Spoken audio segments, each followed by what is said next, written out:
Okay. Oh, Jesus. Cool. All right. So I've met everybody here, so I don't need to introduce myself. Um, who here has made kombucha before? Has anybody? Awesome. Okay. That means that we're all new. And is anybody wanting to make kombucha? Yeah. Okay. Sure. Cool. It's pretty fun and it tastes great. There's all kinds of things we'll get into. So in this presentation, we'll cover what kombucha is, how you can benefit from making kombucha, drinking kombucha, all the things it has to offer.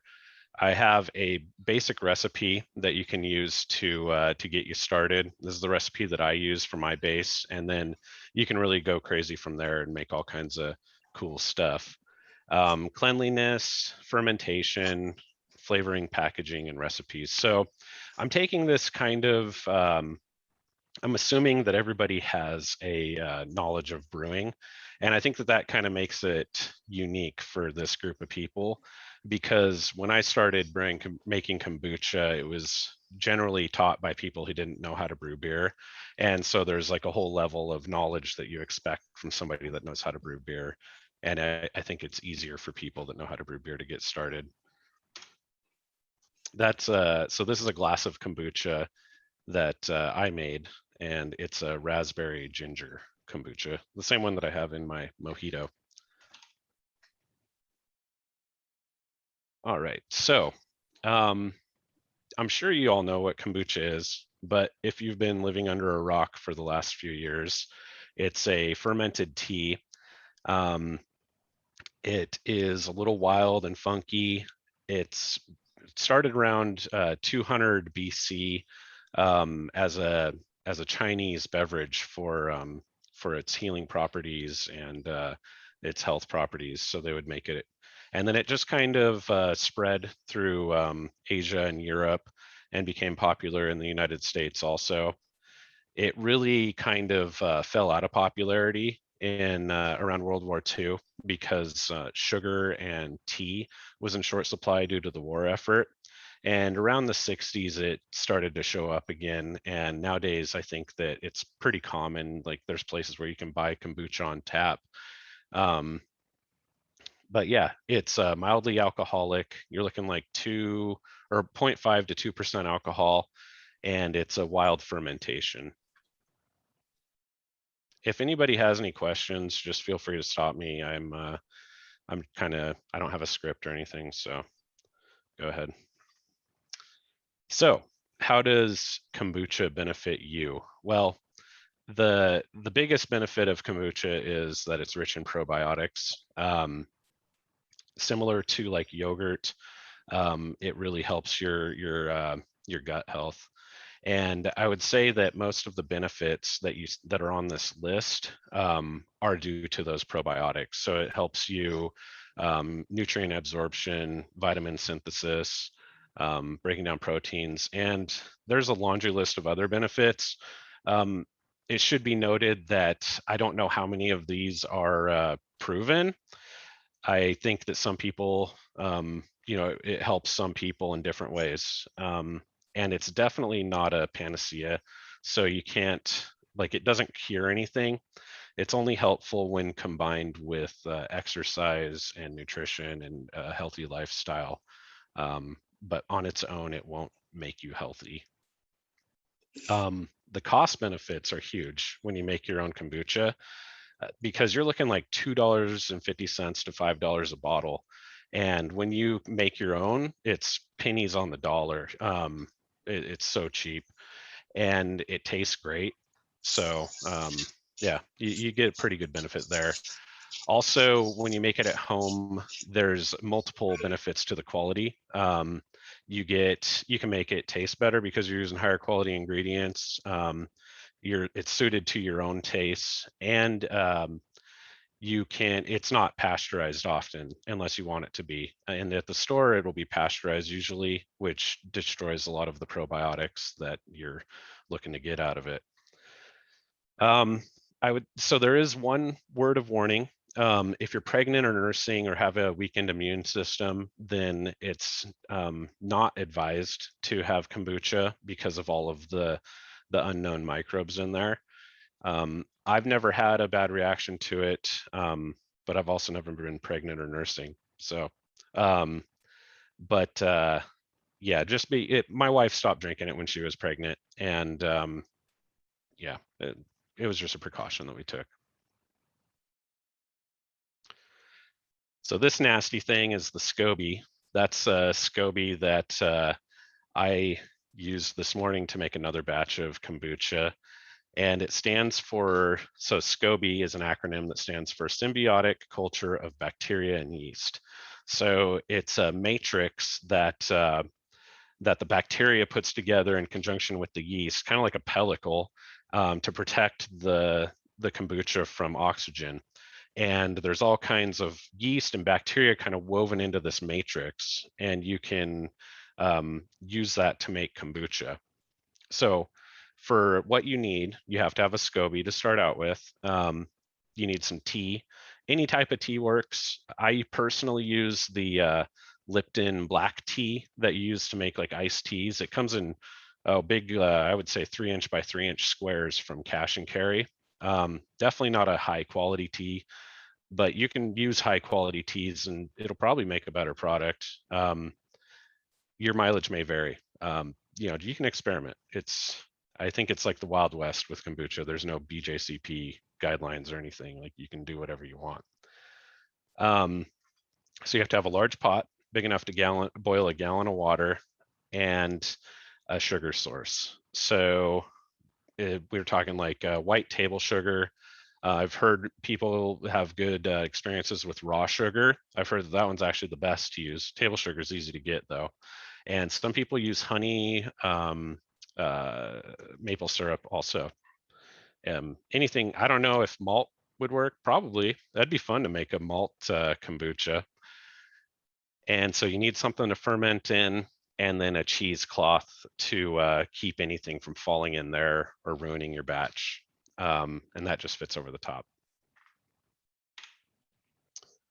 So here's the base recipe. I usually make a 2-gallon batch, so I just double everything here. So you have to remove your chlorine. That's very important, and we're going to get into that a little more later. Heat to a boil. It's all basic stuff, you know, for anybody that's brewed beer. There's not much to it. I would say one thing that's different from beer is when you cool it. I usually just set it on my stove overnight, let it cool, just, you know, being out on my countertop. And that way I don't have to worry about getting it cold or with water, with ice bath or anything, or using a wort chiller. It's super easy. And then in the morning, I'll mix everything together with the SCOBY to make my kombucha. But if you want to cool it down quickly, an ice bath works well.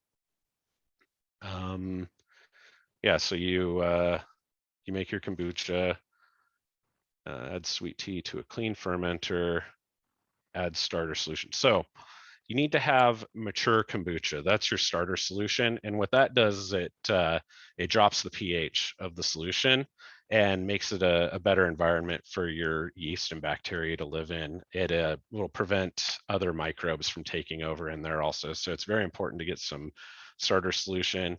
And if anybody decides they want to get into this, I have plenty of kombucha and SCOBYs and whatnot. So I got you covered.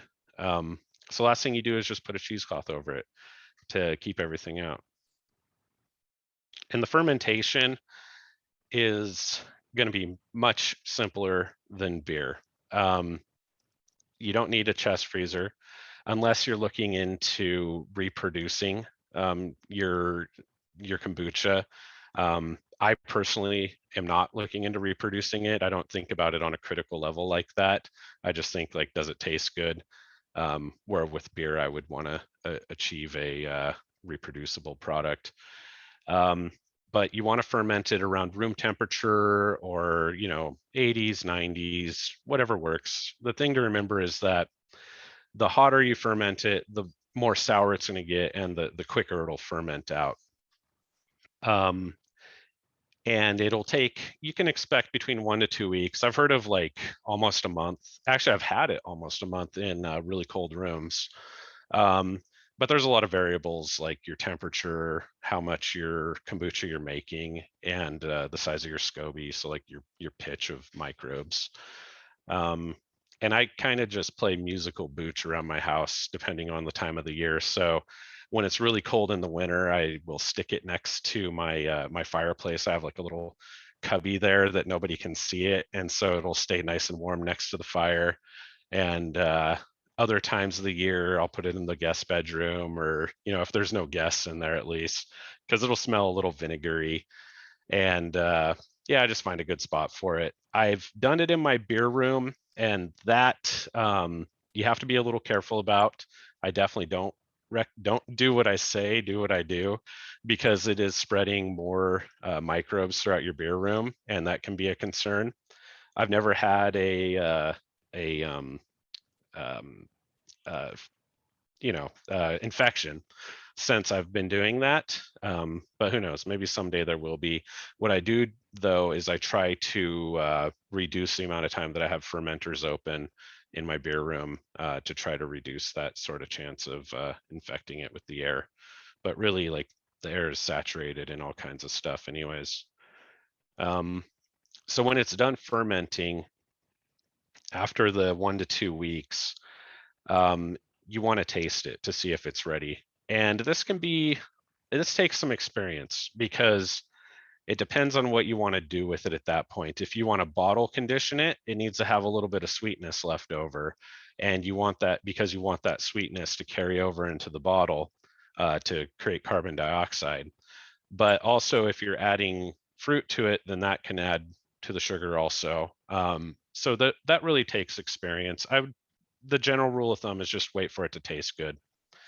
It'll also have a new SCOBY on top, and you can use that for your next batch, or you can give your old SCOBY to somebody else. Some people even hang on to all their SCOBYs, and I don't know what they do with it. They'll make food out of them.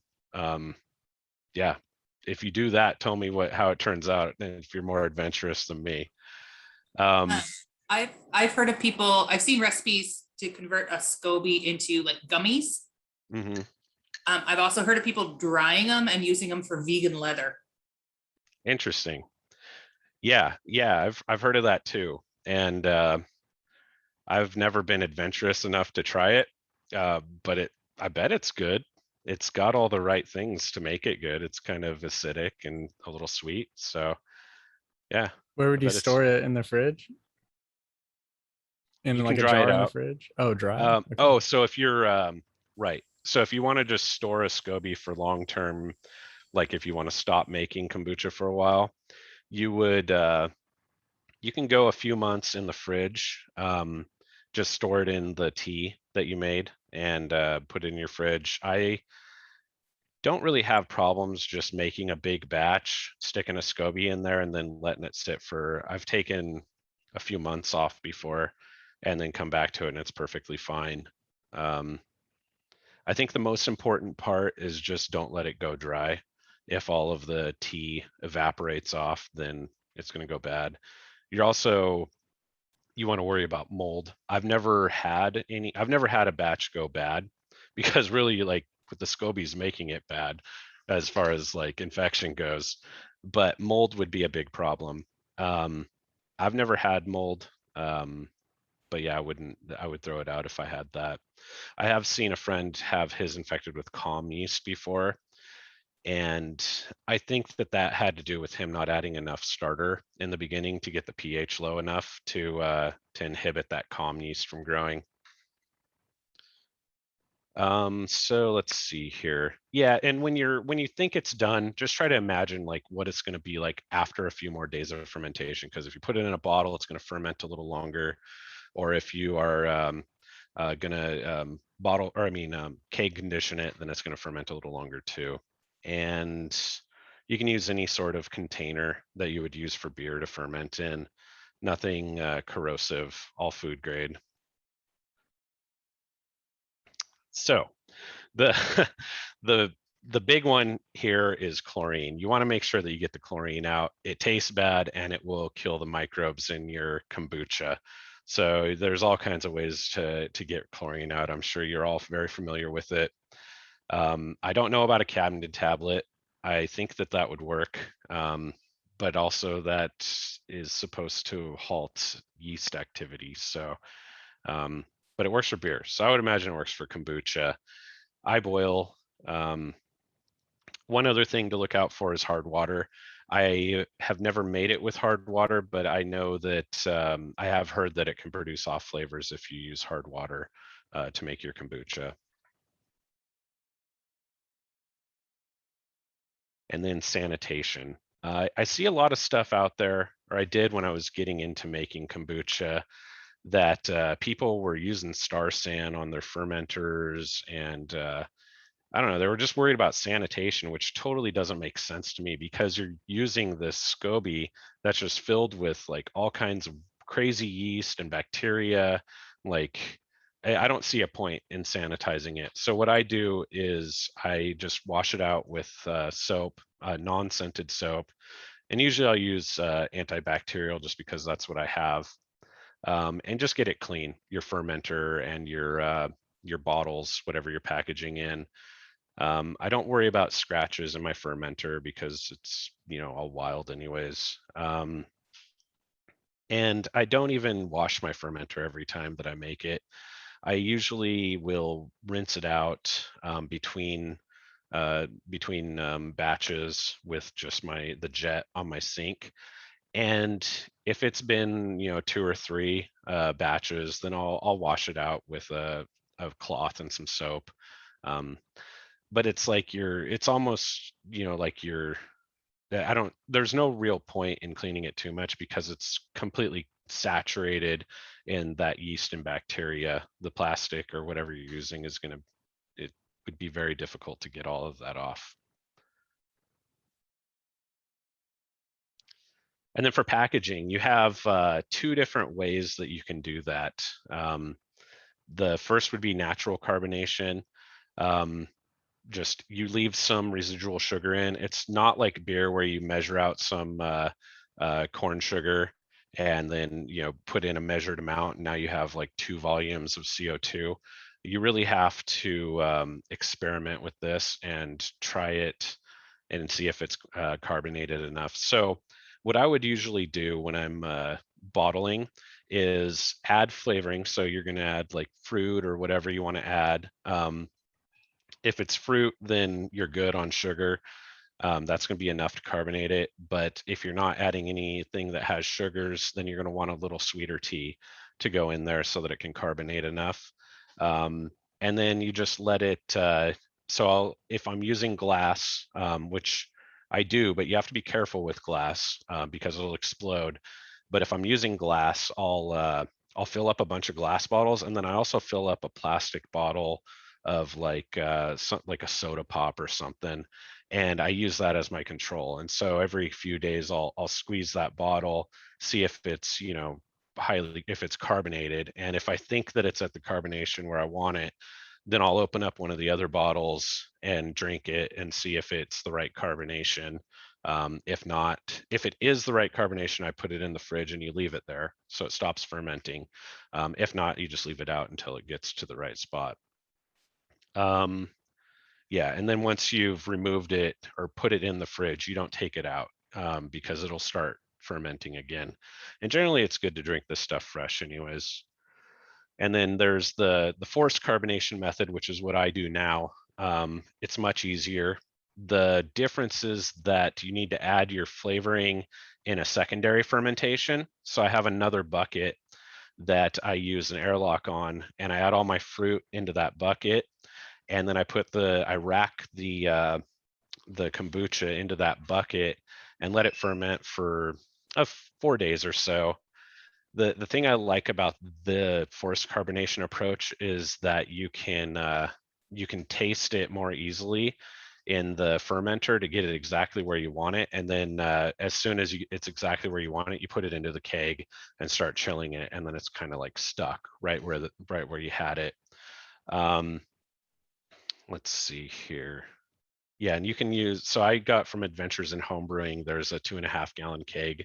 I think it's great for my wife and I because we can go through and one of those kegs in a week or two. And usually we'll have friends over and they'll fill up a growler or one of those little mini growlers, and I can stock them up with kombucha also. And you just keg like normal. One of the things that I don't do anymore is shake it to carbonate. So some people, or you can carbonate a beer by getting it cold and then shaking it. The problem with that is you run the risk of kombucha going into your CO2 line. And if you ever use that CO2 line for anything else, then you could infect the batch. And so I used to shake. I never got a infected batch of beer because I did reuse my CO2 line. But nowadays I just have a separate CO2 line. And if I do want to use it on a different beer, then I'll sanitize it beforehand. And I serve it at about 15 psi. I try to go high on the carbonation, but think like a soda pop, like what you would do for that. But really, it's whatever you want. So these are my favorite recipes. We have the raspberry ginger. I've made a lot. That one I really like a lot. The strawberry rhubarb is very good. And yeah, this mojito that I'm drinking is excellent. The raspberry ginger mojito. So if you're looking for a tried and true recipe, then I definitely recommend these ones. I love step 8. Profit. Yeah. Yeah, for sure. It's a tasty one, and it's nice when you're out of soda water on tap. If you carry soda water, I have my kombucha that I can make a mojito out of instead of soda water. Oh. And I bet it would work with all kinds of kombucha. So are you co-fermenting these fruits and vegetables like at the very beginning of when you start a batch of kombucha, or are you waiting for the kombucha to be done and then adding these ingredients to a vessel? Yeah, so I do a batch of kombucha with a SCOBY on it, and I fully ferment out just the tea. Well, I don't know about fully ferment, but I get it to where it tastes good for kombucha, and then I will rack it into another fermenter on top of a bunch of fruit and other like spices and stuff, and let it ferment again for a few days and just extract the flavors out of the whatever flavoring you added. And when I do that, I try to avoid oxygenating it too much, because now I don't know if this is just me being paranoid or if makes a difference, but I want to try to reduce the amount of acetic acid in there. And so the Acetobacter will produce acetic acid from oxygen. And so I'm trying to reduce the amount of vinegar that gets produced.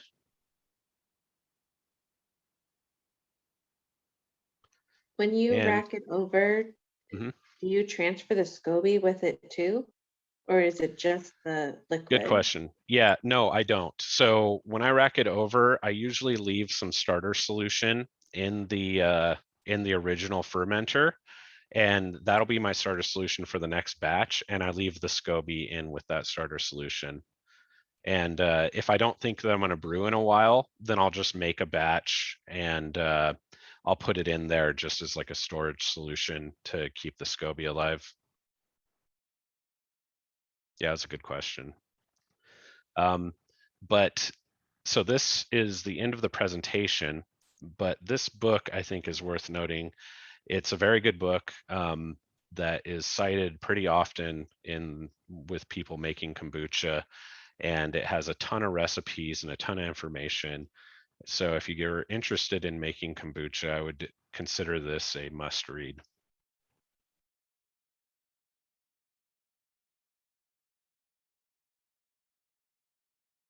Cool. Cool. Cheers. Thanks. I wish I had some of your kombucha to drink right now, dude. Yeah, I'll bring some to the next in-person meeting. Okay, that'd be sweet. And let us know if we can come get our growlers filled. That'd be awesome. Oh man, I'm gonna have to up production for sure. Oh, so on the topic of oxygen, but you ferment these with just a cheesecloth over it, so they're open fermenting. So Yeah, how and easy is it to? that's kind of why I think maybe I'm just being paranoid about the oxygen ingress, and Mhm. that splashing isn't that big of a deal. But Yeah. I guess that I'm so used to splashing being bad that I avoid it anyways, and I'm not gonna stop. But is there a reason why it's just open fermented and not like in a carboy with an airlock on it? Like, do you think there'd be a difference? I think so. One thing that I could think would happen would your SCOBY would not be as big, because the SCOBY is there to prevent oxygen ingress into the liquid. It's Oh, the bacteria's way of protecting its food source. got it. So yeah, that question could get pretty deep, I think. Maybe there's Mhm. other ways to inoculate your kombucha without a SCOBY, but that's the traditional way. So yeah, if you were starting from scratch and you didn't have a SCOBY source, like, would you Mhm. just go to the store and buy an unpasteurized bottle of kombucha and use that as your starter solution? People do that. Yeah, you can do that. So you'd want to Oh. start out small, like you're stepping up a yeast starter, and you can build a SCOBY that way. Buying it on, I think Amazon sells there's I've seen it at the Beer Essentials before. I don't know if they still have it, but there's ways that you can get it mailed to you also. Hmm. But if anybody here needs one, I got you covered. I used to make kombucha, and when I started, that's what I did. Is I found online something about how to do it, and I just bought like a bottle from Safeway. You do want to get. There are stipulations about what flavors to get. You want to get the one that's like as close to plain as you can, and then you just like mix up some sugar tea and dump in your kombucha, and then ignore it for like 2 weeks. And then you start seeing this little and Dustin's right, it looks like a pellicle at first, like kind of slimy and gross, and then it just gets thicker and thicker and thicker. It's kind of disgusting. I stopped because I couldn't drink as much as I was producing. So yeah, we run into that issue too sometimes, and that's when I'll just make a big batch and keep the SCOBY alive. Jess, you and I could just be booch buddies. We could make some, and you can just come over and get some. You know I'm down. You know I am. All the kombucha cocktails. I never thought to make a cocktail. I will bring the liquor. Not have that problem if I was making cocktails. I'll bring the liquor. You supply the kombucha. We are golden. I've heard booch mules are pretty good too. You sub out the ginger beer for the booch. That sounds really good. Especially if you make that raspberry ginger flavor. Yeah. Awesome. Just add vodka. Just add vodka. Now I don't want my beer anymore. I want a kombucha mule. Browns Point Kombucha Club. Awesome. All right.